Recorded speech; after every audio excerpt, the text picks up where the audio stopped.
Chapter 11. I had to stay in bed a whole week after that. That bugged me. I'm not the kind that can lie around looking at the ceiling all the time.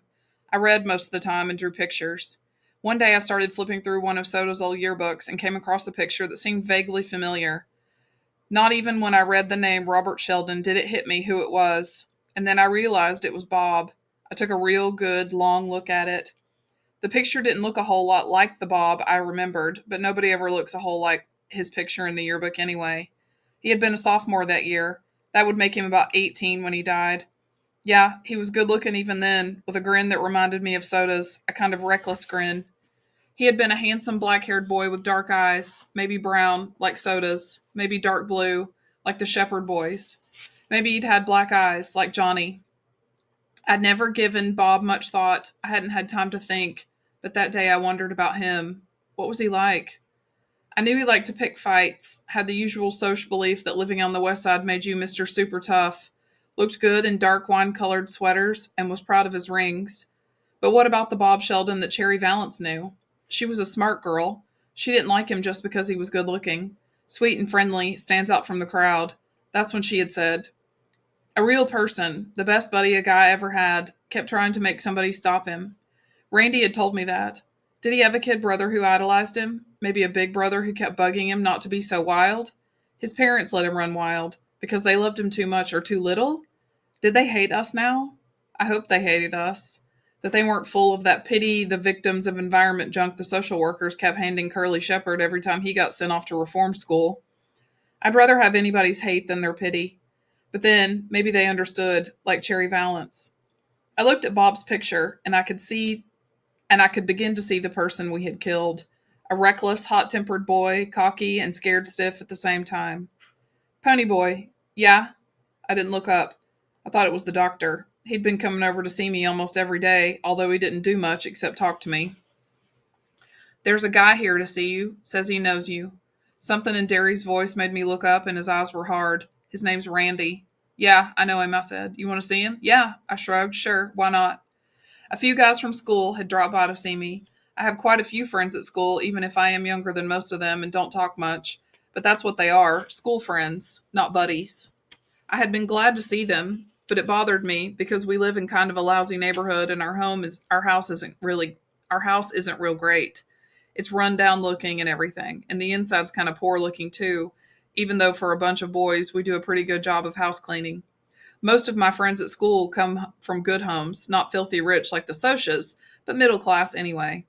It was a funny thing. It bugged me about my friends seeing our house, but I couldn't have cared less about what Randy thought. Hi, Pony Boy. Randy looked uncomfortable standing in the doorway. Hi, Randy, I said. Have a seat, if you can find one.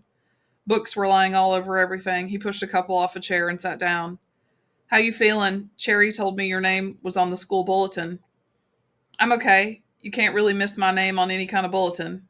He still looked uncomfortable, although he tried to grin. Want to smoke? I offered him a weed, but he shook his head. No thanks. Pony Boy, one reason I came here was to see if you were okay, but we got to go see the judge tomorrow. Yeah, I said, lighting a cigarette. I know. Hey, holler if you see one of my brothers coming. I'll catch it for smoking in bed.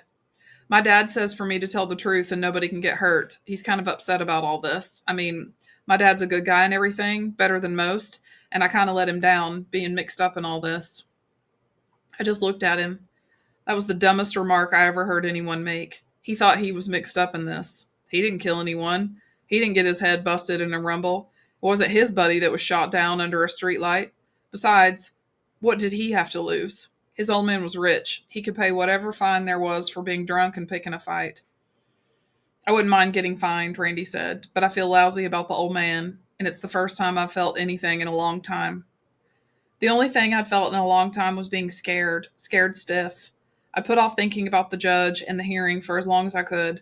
Soda and Darry didn't like to talk about it either, so we were all silently counting off the days while I was sick, counting the days that we had left together. But with Randy sticking solidly to the subject, it was impossible to think about anything else. My cigarette started trembling. I guess your folks feel kind of awful about it too. My parents are dead. I live here with just Darry and Soda, my brothers. I took a long drag on my cigarette. That's what's worrying me. If the judge decides Darry isn't a good guardian or something, I'm liable to get stuck in a home somewhere. That's the rotten part of this deal. Darry is a good guardian. He makes me study and knows where I am and who I'm with all the time. I mean, we don't get along so great sometimes, but he keeps me out of trouble, or did. My father didn't yell at me as much as he does. I didn't know that. Randy looked worried. He really did. A Soch even worried because some kid greaser was on his way to a foster home or something. That was really funny. I don't mean funny. You know what I mean. Listen to me, Pony. You didn't do anything. It was your friend Johnny that had the knife. I had it. I stopped him. He was looking at me strangely. I had the knife. I killed Bob. Randy shook his head. I saw it. You were almost drowned. It was the black headed guy that had the switchblade. Bob scared him into doing it. I saw it. I was bewildered. I killed him. I had a switchblade and I was scared they were going to beat me up. No, kid, it was your friend, the one who died in the hospital. Johnny is not dead. My voice was shaking. Johnny is not dead. Hey, Randy. Darry stuck his head in the door. I think you'd better go now. Sure, Randy said. He was still looking at me kind of funny. See you around, Pony. Don't ever say anything to him about Johnny, I heard Darry say in a low voice as they went out. He's still pretty racked up mentally and emotionally. The doc said he'd get over it if we gave him time. I swallowed hard and blinked. He was just like all the rest of the Socs. Cold-blooded mean. Johnny didn't have anything to do with Bob's getting killed. Ponyboy Curtis, put out that cigarette. Okay, I put it out. I'm going to go to sleep smoking, Darry. I ain't going to go to sleep smoking, Darry. If you make me stay in bed, there ain't anywhere else I can smoke. You're not going to die if you don't get a smoke.